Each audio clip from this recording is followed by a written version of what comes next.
C'était bien la maladie d'Alzheimer. Mon fils était devant moi. Au départ, on voulait faire le tour, mais sans s'arrêter, en marchant jour et nuit. Beaucoup de personnes sont abattues et se disent « bah ça y est, c'est fini. De toute façon, cette maladie, c'est une maladie dégénérative, elle ne va faire qu'évoluer, donc c'est pas la peine que je me batte. » Et toi, tu fais tout le contraire.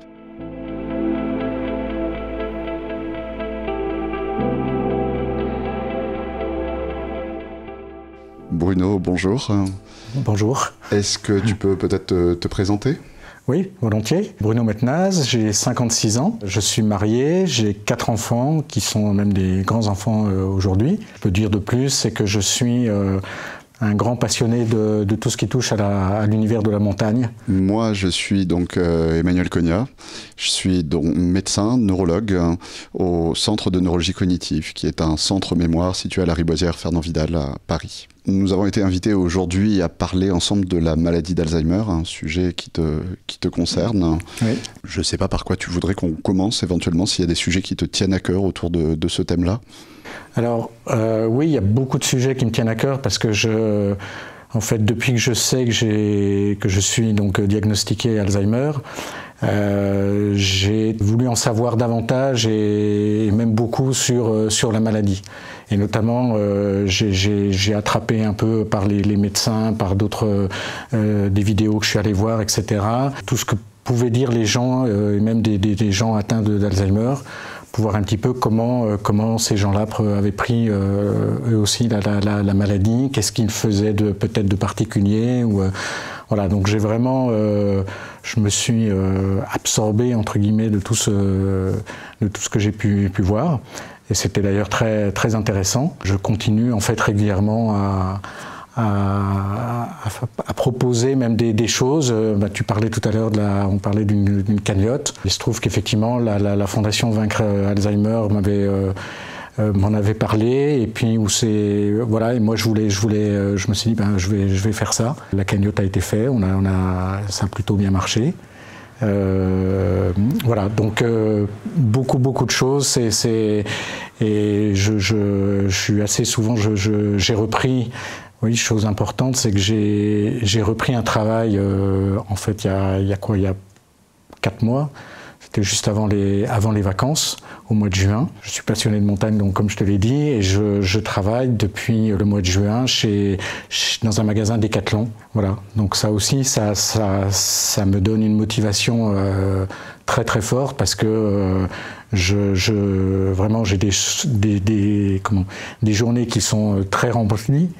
Et puis ce qui m'amuse et ce qui me motive aussi, c'est que ce que je dis par rapport à ça, c'est que j'ai l'impression de travailler, et je pense pas qu'ils le prendront mal, mais avec des gamins autour de moi, parce que qui ont 25, 30 ans, et qui sont adorables avec moi, hyper bienveillants. Donc ça, c'est vraiment super, super aussi, quoi. Justement, tu as 56 ans, hein, si j'ai bien retenu. Oui. Ça arrive, nous on le sait, médecin de consultation mémoire, d'avoir la maladie d'Alzheimer à ton âge, mais ce n'est pas si fréquent, et surtout dans la population, les gens ne l'imaginent pas. Comment ça s'est passé pour toi, la découverte de cette maladie, l'entrée dans le système médical? Est-ce que tes plaintes ou celles de ton entourage ont été tout de suite prises au sérieux? Est-ce que tu as pu avoir un parcours, on va dire, simple, ou est-ce qu'il y a eu des difficultés pour arriver à ce diagnostic? Alors je dirais que non, il n'y a pas eu de difficultés. En fait, c'est mon épouse qui, la première, en fait, s'est étonnée de voir que, à partir d'un moment, je ne sais pas quand est-ce qu'elle a exactement, mais elle s'est étonnée de me voir lui faire répéter des choses qu'elle me disait quelques minutes avant, ou peut-être une journée ou deux même avant, et que dont je lui disais, non, tu me l'as pas dit, ou je l'ai pas entendu, ou voilà. On devait prendre des certificats médicaux pour la marche nordique, puisqu'on fait de la marche nordique aussi avec le club du Chênay.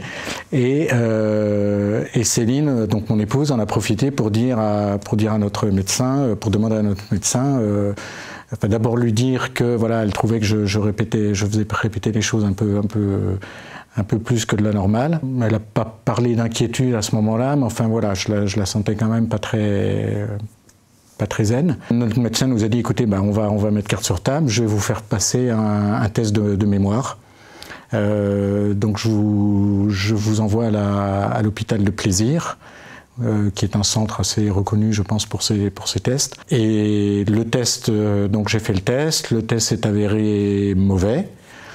Et donc le médecin de Plaisir nous a dit je vous confecte je vous monte un dossier pour la salpêtrière. Et alors là, ça partait un peu partout dans mon esprit parce qu'on était en plein Covid. Donc on devait avoir un rendez-vous, puis une fausse de Covid, donc à la salpêtrière, qui avait été remis. Enfin bon, c'était... j'avoue que j'étais dans un moment qui était un peu, et sans doute Céline aussi. Mais voilà, donc on a fini par aller à la salpêtrière. Donc on a passé une journée complète. Et là, avec un orthophoniste, avec enfin tous les corps de médecins qui viennent pour faire un état des lieux, enfin de tout ce qui concerne la personne. Voilà. Et là, on nous a confirmé que c'était bien le docteur Villain, justement, nous a confirmé que c'était bien la maladie d'Alzheimer. J'imagine qu'on t'a fait passer des examens complémentaires à ce moment-là pour étayer ce diagnostic. Oui, il y avait, il y avait une orthophoniste, on m'a fait une ponction lombaire, puis j'ai vu d'autres médecins, enfin il y en a beaucoup qui sont passés dans la journée. Voilà, donc c'était... et après, c'est là où le docteur Villain... alors je ne sais pas si à ce moment-là, il nous a dit que c'était Alzheimer, parce que je pense que c'était sans doute la séance d'après, où on avait le résultat de la ponction lombaire. Comment ça s'est passé d'ailleurs, cette ponction lombaire, pour toi? Parce que souvent les gens sont très très très inquiets de cet examen. Nous, qui avons l'habitude de le faire et qui essayons de le faire dans de très bonnes conditions, on a l'impression que ça se passe bien, mais je serais intéressé d'avoir le ressenti d'un patient. Eh ben alors moi, ça s'est très très bien passé. J'ai le souvenir là, puisqu'on en parle, je n'ai rien senti et j'étais même à tel point que j'ai demandé à la personne, enfin qui me piquait, je lui ai dit mais vous me piquez là ou mais voilà, c'était vraiment ça passait très vite. Enfin j'étais non, ça s'est vraiment très bien passé. J'avais un peu d'anxiété avant parce que ponction lombaire, même si j'en avais jamais fait, mais c'est un peu fait toujours un peu peur. Ça c'est l'imaginaire collectif, hein, voilà. Et il est tenace. Ouais. Et écoutez, moi je peux dire en tout cas que voilà, alors j'ai plus le nom de cette sage-femme, mais en tout cas c'était, je dis pas que c'était super, mais en tout cas c'était là, elle m'a très bien piqué. Il y a énormément de choses très très importantes dans tout ce que tu as dit, et très importante en regard de l'image que les gens ont souvent de cette maladie, la maladie d'Alzheimer, qui est, et il y a beaucoup de raisons à ça, mais qui est une image très négative, très pessimiste souvent, avec des gens qui l'approchent, et quand je parle de gens, c'est y compris le corps médical, d'une manière très très résignée, parce que on reste sur l'idée qu'aujourd'hui il n'y a pas de traitement curatif, et de là on s'imagine qu'il n'y a rien à faire, ce qui est faux. Bien sûr, on adopte une attitude très passive vis-à-vis de cette maladie. On ne cherche pas nécessairement à la diagnostiquer avec précision. Et ton histoire, c'est tout le contraire.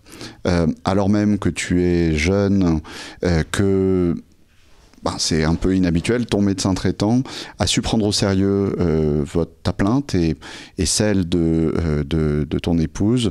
Plainte, c'est pas un joli terme, mais c'est notre terme médical pour parler du fait qu'il y a on perçoit un problème au niveau de la mémoire.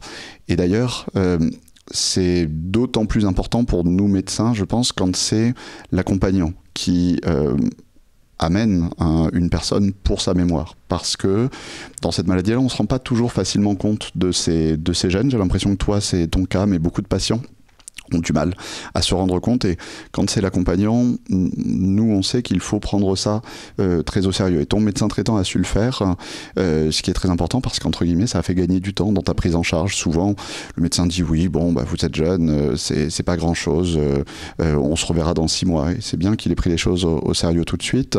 Le centre mémoire dans lequel tu as été pris en charge aperçu à la lueur des premiers tests que voilà, tu avais 56 ans, il était possible que tu aies la maladie d'Alzheimer, et donc il t'a envoyé dans un centre spécialisé pour justement y recevoir un bilan qui est un bilan moderne de cette maladie, puisque très longtemps, comme on avait cette vision un peu désabusée de la maladie, on se contentait, entre guillemets, et puis il faut dire qu'on n'avait pas les techniques médicales, de se dire, bah voilà, la personne a des troubles de la mémoire, ces troubles de la mémoire sont importants, il y a aussi d'autres fonctions cognitives comme la parole, la capacité à effectuer des gestes qui sont touchées, et tout ça retentit sur la vie de la personne, donc elle doit avoir la maladie d'Alzheimer.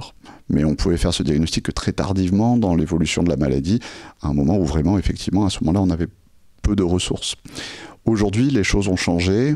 Cette vision purement clinique de la maladie a évolué avec l'avancée des techniques, et aujourd'hui, on peut faire un diagnostic basé sur les lésions de la maladie à proprement parler. Alors bien sûr, on n'ouvre pas la tête pour aller regarder le cerveau, mais on a ce qu'on appelle des biomarqueurs, ces marqueurs biologiques qui nous permettent d'approcher le processus de la maladie. Et c'est cette fameuse ponction lombaire qui a été réalisée. Ponction lombaire à laquelle à la fois certains patients, mais là aussi certains médecins sont réticents parce que c'est la ponction lombaire. Et la ponction lombaire, ça fait très peur. Il y a cet imaginaire collectif qui remonte, je crois, ceux qui s'y sont intéressés parlent d'un film dans les années 30 qui aurait positionné ça comme une grande torture médicale.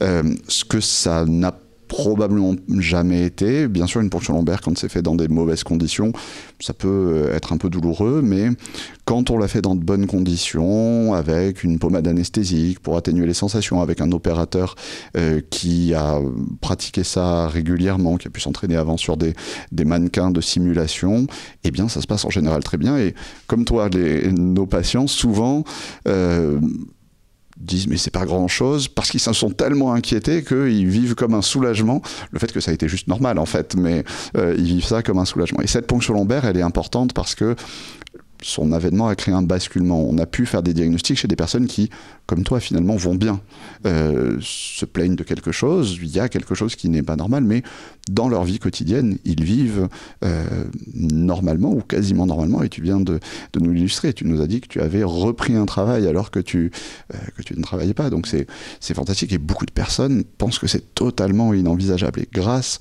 à cette ponction lombaire, on fait un diagnostic très précoce, et ça permet d'adopter, c'est la dernière chose, après je te rends la parole, mais dernière chose qui est vraiment fantastique et très importante dans ce que tu nous as dit, c'est d'adopter cette attitude active vis-à-vis de la maladie. C'est pas toujours facile, il faut avoir les ressources personnelles, psychologiques pour le faire, mais beaucoup de personnes sont abattues et se disent bah ça y est, c'est fini, de toute façon cette maladie, c'est une maladie dégénérative, elle ne va faire qu'évoluer, donc c'est pas la peine que je me batte. Et toi tu fais tout le contraire, et ce contraire-là, il est extrêmement profitable parce que il te permet déjà de profiter de la vie, et rien que ça, bah, c'est énorme. Et il te permet aussi d'avoir des prises sur cette maladie-là, de consolider tout ce qui peut être consolidé pour que la maladie qui fait son œuvre ne la fasse pas trop vite, pas trop fort, et que tu puisses continuer d'aller de l'avant. Et ça, c'est vraiment un message, je crois, très fort, essentiel pour tous les patients, toutes les familles, un message très, très positif. Et moi, je suis très heureux quand, par l'alchimie, par les ressources des patients que je suis, les choses peuvent se passer comme ça.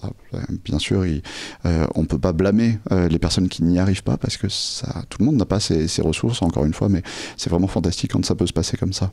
Je pense que je suis, enfin, c'est pas je pense, je suis d'abord très, très croyant. Croyant, pratiquant, voilà. Et en fait, une des premières choses aussi que j'ai demandé, ça a été le sacrement des malades. Je ne vais pas m'étendre là-dessus, mais voilà, pour moi, c'était extrêmement important, et ça, parce que ça, c'est un des piliers aussi qui me permet d'avancer et de garder ce moral et ce mental que j'ai.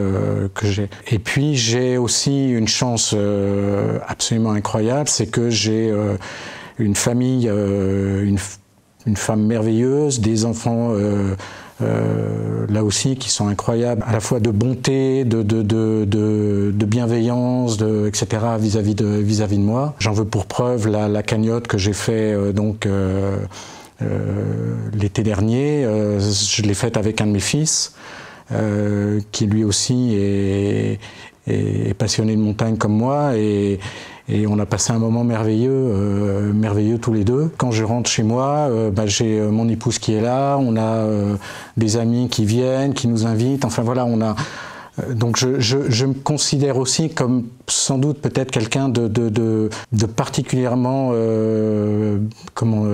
chanceux par rapport à ça. Il ne faut pas que de la chance, mais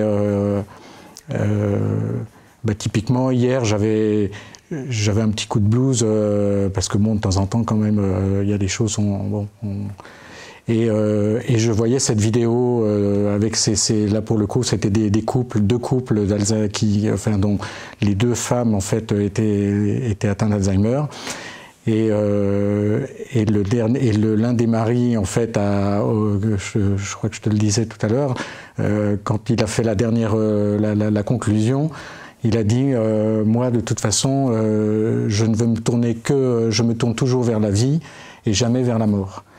Et ça, voilà, ce que j'ai entendu là, dit par quelqu'un qui devait avoir 75 ou 80 ans, qui avec une femme atteinte d'Alzheimer dans leur petite cuisine, je me suis dit mais voilà, il faut, ça donne du peps encore un peu plus quoi, voilà. Donc et tout ça, c'est quand même beaucoup de chance parce que je tombe sur cette vidéo un peu, enfin pas tout à fait par hasard parce que je regarde quand même pas mal de choses maintenant sur les vidéos de ce type. Mais voilà, il y a à la fois donc ce triptyque, je dirais, de la famille, amis, la foi et puis le mental, voilà, qui font qu'on peut vivre, en tout cas j'espère le plus longtemps comme ça sera... Oui, effectivement, ça, pour en discuter avec mes patients, chacun a des ressources qui sont un peu différentes, il puise dans ce qui lui est donné, et on n'est pas tous dotés de la même manière, mais il y a déjà cet état d'esprit, et cet état d'esprit, il vient de toi. Et c'est beau d'entendre que tu reconnais une chance d'être entouré comme ça, et probablement les personnes qui t'entourent considèrent qu'ils ont de la chance d'être à tes côtés aussi. Et voilà, cette foi, d'autres c'est la foi en la science, mais c'est quelque chose de fort et de porteur. Donc bien sûr, c'est fantastique. Et d'ailleurs, ça m'amène juste un mot parce qu'on en parle depuis tout à l'heure sans préciser. Ce dont tu parles, c'est que tu as levé des fonds, hein, si j'ai bien compris. J'ai été curieux, j'ai regardé une interview à ce sujet-là, pour une association pour la recherche sur la maladie d'Alzheimer, en faisant un tour du Mont Blanc, hein, c'est ça? C'est ça, c'est l'été dernier, je te dis, avec l'aîné de nos deux garçons. C'était un moment extraordinaire. Pardon. Et... excusez-moi. Ouais, je me souviens à un moment donné où j'avais un coup de mou. Mon fils était devant moi. Il pleuvait. Et puis on s'est dit qu'est-ce qu'on va faire? Parce qu'au départ on voulait faire le tour, mais sans s'arrêter, en marchant jour et nuit. Et puis le premier jour, au début il faisait très beau, la pluie est arrivée en fin de journée, donc on s'est dit bon allez, on va se trouver on va s'arrêter, on va manger un bon repas, et puis on repartira demain matin, et puis il fera beau, voilà. Et donc c'est ce qu'on a fait. On est arrivé dans un refuge, qui était avec des Italiens. En fait, c'était une famille italienne, en fait, voilà, qui était dans ce refuge. On a passé une super bonne soirée parce qu'il y avait justement un match de de foot. Enfin bon, bref, c'était voilà, une bonne soirée. Et puis le lendemain, on est reparti. On est arrivé jusqu'au bout. Donc on a marché à nouveau toute une journée, une nuit et tout le lendemain matin. Et c'était un moment magique. C'était voilà. Donc c'est quelque part, si on veut être un peu philosophe, l'histoire que tu décris autour de ce Mont Blanc, c'est aussi un peu l'histoire de la manière dont on peut vivre la maladie, avec des moments heureux, des moments où on se sent porté, et puis les coups durs, ce moment de pluie. Et c'est un mot qui aujourd'hui est devenu un peu tarte à la crème, mais qui est pourtant un mot important. C'est cette idée de résilience. Voilà, on doit faire face à un coup dur. On fait comme on peut, on serre les dents, on voit le positif, on essaie de voir un peu plus loin et on l'encaisse et on continue et on continue d'aller de l'avant. Je trouve que c'est joli. Tu me parlais, pour continuer dans cette idée un peu positive et active, que une chose qui était importante pour toi, c'était la participation à la recherche médicale et que tu t'étais engagé dans cette direction-là. Comment ça t'est venu? C'est le fait d'avoir été au contact de cette association? C'est une idée de toute façon que tu avais, que si on est malade un jour et qu'on peut aider la recherche, il faut le faire? Comment ça t'est venu? Non, c'est en fait, c'était au cours d'un rendez-vous avec le docteur Villain, un des premiers rendez-vous qu'on a fait, où j'ai dit assez rapidement au docteur que s'il voulait que je me proposais comme cobaye entre guillemets pour des tests de médicaments, si jamais ça se faisait. Et il m'a dit qu'effectivement ils en faisaient assez régulièrement. Et quelques mois plus tard, je pense 2 ou 3 mois plus tard, sans doute, voilà, on a un médecin qui nous a appelés pour nous dire voilà, qui pouvait nous proposer qu'ils avaient besoin de cobayes entre guillemets, et j'en ai discuté un petit peu avec mon épouse, et puis voilà, et donc je me suis proposé, et je vais même dire on s'est proposé, mon épouse et moi, parce qu'en fait je pense que pour le coup c'est plus compliqué pour l'aidant que pour le malade.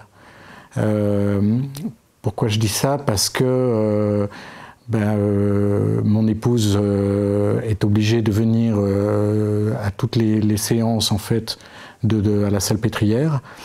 Donc c'est tout bête, mais de temps en temps elle préférerait aller avec des amis marcher, je ne sais quoi, mais voilà, c'est quand même un peu difficile. Et puis Et puis c'est elle qui va me piquer, parce que là je suis dans le process. En fait, je suis encore piqué par parce que je reçois le médicament en test en fait par une piqûre en fait qu'on me fait. Donc là c'est encore les sages-femmes qui me piquent. Encore que la dernière fois, Céline, et même avant, il y a les 2 dernières séances, c'est Céline donc mon épouse qui m'a piqué. On aura moins d'aller-retour à faire même si on n'est pas très très loin, mais pour la salpêtrière, parce qu'en fait on recevra le médicament et puis on pourra faire ça à domicile. Donc ça nous permettra justement de pouvoir bouger et d'être, si on part en vacances, c'est tout bête, mais on n'aura pas à revenir à se dire ah ben ouais, tel jour là il faut qu'on fasse un aller-retour à Paris pour aller pour être piqué, etc.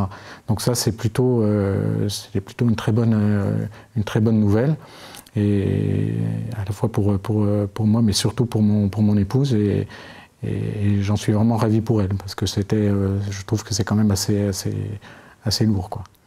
Ton épouse est infirmière, ou c'est un protocole qui propose cette option d'apprendre à piquer? C'est eux qui nous ont proposé. Je ne sais plus exactement comment ça s'est fait, mais je pense que c'est peut-être sur ce type de test. Est-ce qu'ils le font uniquement, peut-être même si l'épouse ou l'époux peut reprendre à un moment donné, peut faire les piqûres parce que c'est très lourd, ou enfin je ne sais pas, mais en tout cas, voilà, nous on nous a proposé ce système-là.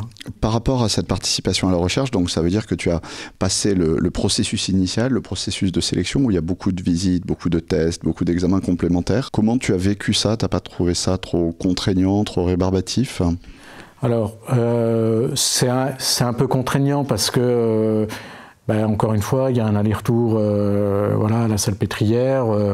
On attend une bonne demi-heure avant éventuellement d'être pris par le médecin ou par les sages-femmes.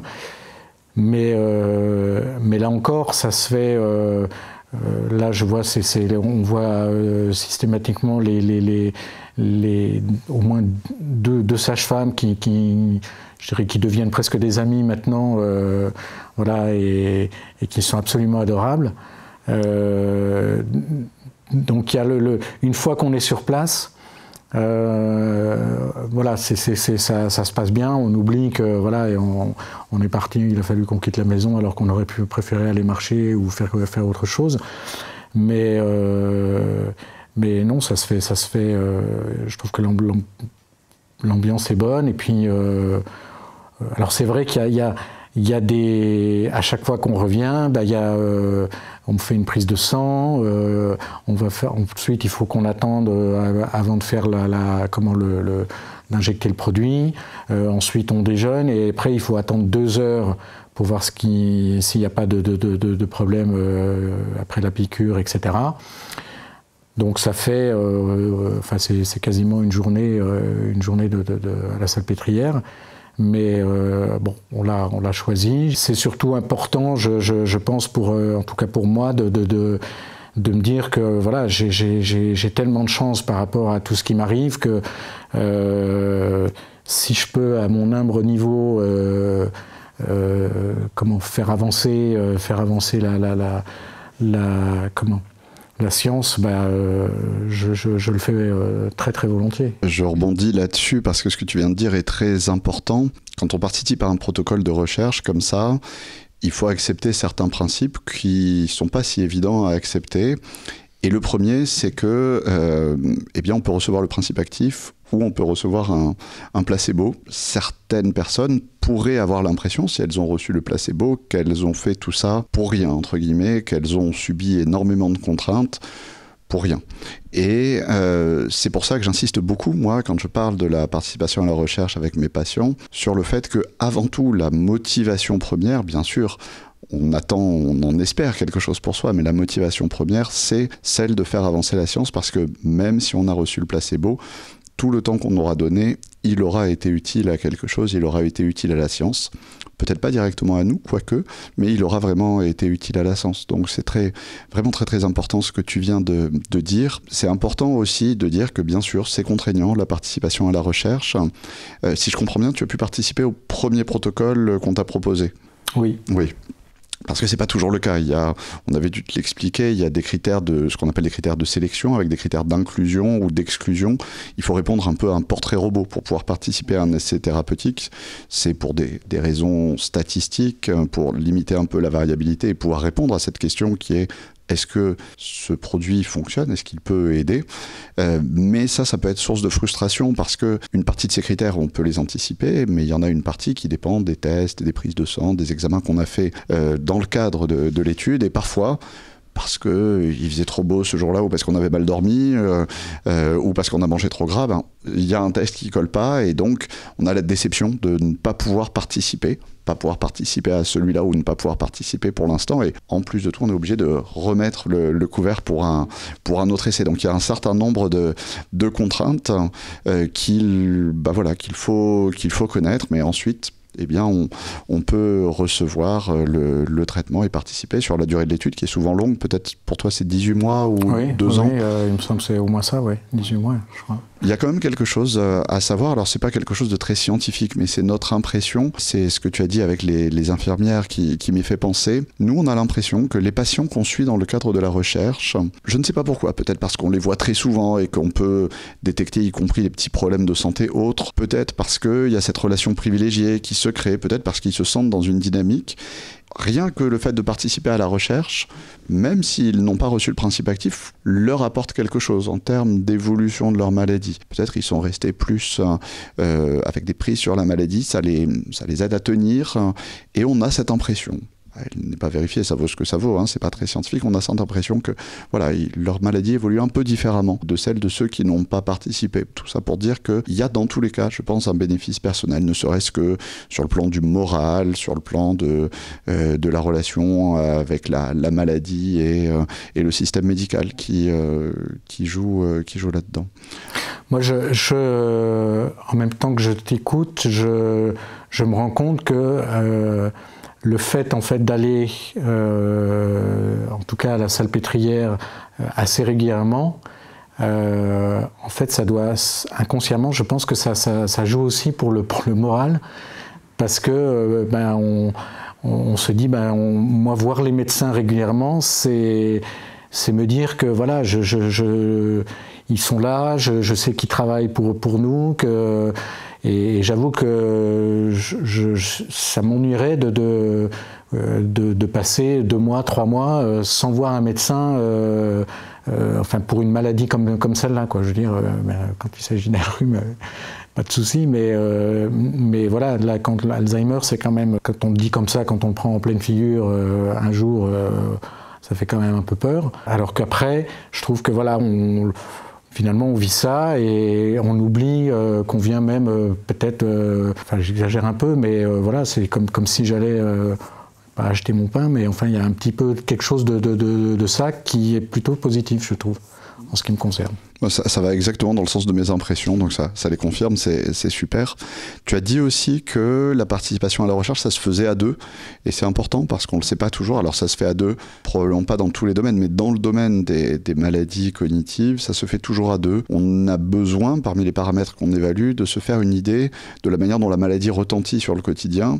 Et on sait bien que même, alors là, sans aucune maladie, on est très très mauvais juge de soi-même. Alors a fortiori, quand la mémoire n'est plus exactement ce qu'elle était, on ne peut pas donner des informations précises sur comment se passe le quotidien. Donc il y a des échelles qui sont faites, qui font une évaluation double. L'impression de la personne elle-même, qui est très importante, et l'impression d'une personne qui vit à ses côtés ou qui est très proche d'elle, qui voit les choses de l'extérieur. Et grâce à ça, on se fait l'idée la plus précise, qui n'est pas parfaite, mais l'idée la plus précise de la manière dont la maladie retentit sur le quotidien. Mais de ce fait-là, eh bien, on est obligé de participer à 2. Cette personne qui accompagne doit participer, ça représente des contraintes pour elle, entre autres quand elle travaille ou qu'elle a d'autres activités, et ça nécessite, si ce n'est du dévouement, une implication de sa part. Et ça m'amène à un sujet qui, moi, me questionne et que je trouve assez important, qui est comment cette maladie, pour toi en tout cas, retentit sur cette vie personnelle, cette vie de couple, cette vie de famille. Est-ce qu'elle a modifié quelque chose ou au contraire, est-ce que voilà, elle est rentrée dans votre quotidien sans changer quoi que ce soit? Comment ça se passe pour toi? Je dirais qu'elle est... Oui, là maintenant, elle est rentrée dans notre vie.